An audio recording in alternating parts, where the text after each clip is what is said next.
Guys, Ice Golem has got to be one of the hardest dungeons in the game. Normal mode, harder than hard mode. But today we are going to talk about a team that can beat it no problems. Hello everybody, it's me, Corrodor, back again, keeping it tanky in Raid Shadow Legends. And this is the squad that we are going to be looking at today for our Ice Golem team. We got Ninja in here for AoE crowd control with his A3 Cyan / AoE freeze. We got Corvus the Corruptor, one of the MVPs of this squad, coming in with 4 poisons and poison sensitivity to help tear down those waves, as well as debuff duration increase in order to keep up our poisons and HP burns. We've got Grand Oak Padre coming in here with a cleanse, increased speed for the boss, ally attacks to help chew down the waves quicker, and reset on the A1 helps us getting through our cooldowns faster. We got Artak, the linchpin of this team, coming in with AoE HP burn and activation with decreased attack. It is going to be crucial that we keep those skills in use. Finally, we got Godseeker Neri in here for a little bit of healing, and in case of emergency revives, she's got the revive on the passive and an active revive that resets all the target's cooldowns, so that way if somebody does die, we don't have to worry about them coming back without the skills that they need. And I have a team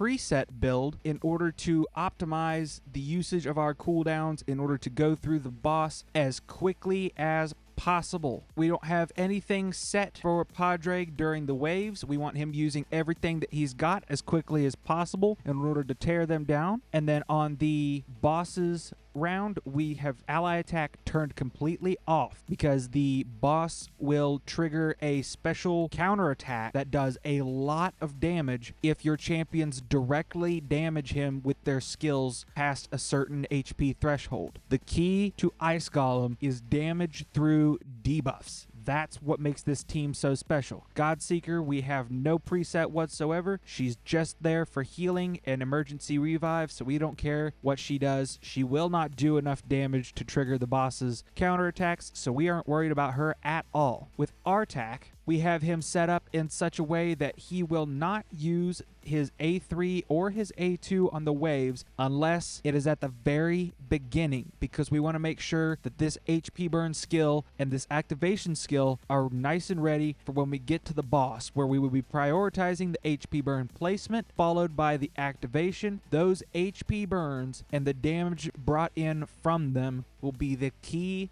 to the success of this run, because as I said before, damage from debuffs is the key to this dungeon. The damage coming from HP burn activation and poison activation from Corvus will not trigger the boss's counterattack skill. So you will be able to do damage to your heart's content through HP burn activation and not have to worry about taking any extra damage. Ninja, we've got set up to prioritize his A3. We are not having him use the A2 simply because it's too inconsistent, where it's 3 times at random. You have no idea what he's going to do, but we need him bringing in that Cyan / as much as possible in order to crowd control the waves. Then on the boss, we're prioritizing his hail burn because he carries HP burn activation on a boss with this skill. The Cyan / will be handy on the boss as well to crowd control his minions, as well as targeting the boss itself to reset the cooldown of the hail burn. Corvus, we don't really have a preset on him either, except for the fact that we do not want him using this A3 on the second wave, so that way it is primed and ready for the boss fight. So that's the preset. Let's go in here, turn on super raids so that way we can get extra goodies, and let's look at how this team functions. Pretty simple, pretty straightforward. We got Padre coming in here boosting us up with the increased speed, Godseeker putting in a little bit of damage, there's Ninja going in with that AoE crowd control, Corvus putting up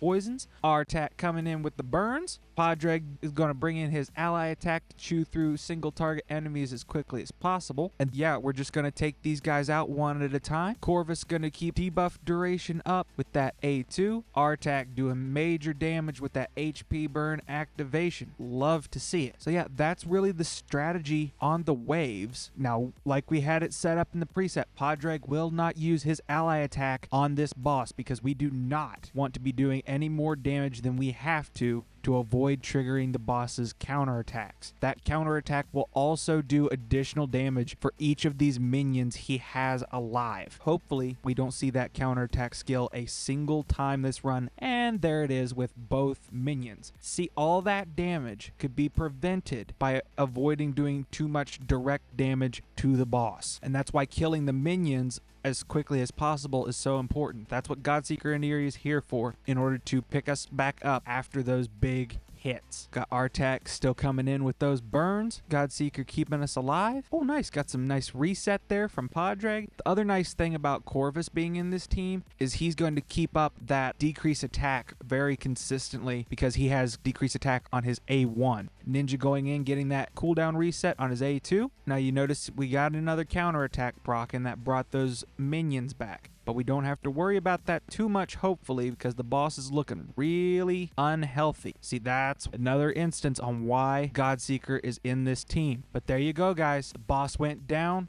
3.5 minutes. My best is 2.5. Same turn count. And now we got 2 pieces of gear, both unfortunately trash. But yeah, guys, I think that is the best strategy for Ice Golem normal, is that burn, activation, and poisons. Poisons do not work on Ice Golem hard, so keep that in mind if you are planning to use that kind of strategy. However, HP burns work twice as well because they will destroy enemy max HP on the minions. I don't know if that works on the boss itself, but it does work on the minions, that much I do know. But yeah, guys, that's the team, that's the concept, that's the strategy. Let me know in the comments, what is your Ice Golem normal team? What strategy do you use? Do you agree with me on the burn activation strategy? If you don't, let me know what strategy you use instead. If you liked the video, give it a like, give it a subscribe, share it with somebody who needs it. If you didn't, well, let me know in the comments what I could be doing better. I'll do my darnest. With that out of the way, I'm Corrodor. Stay tanky.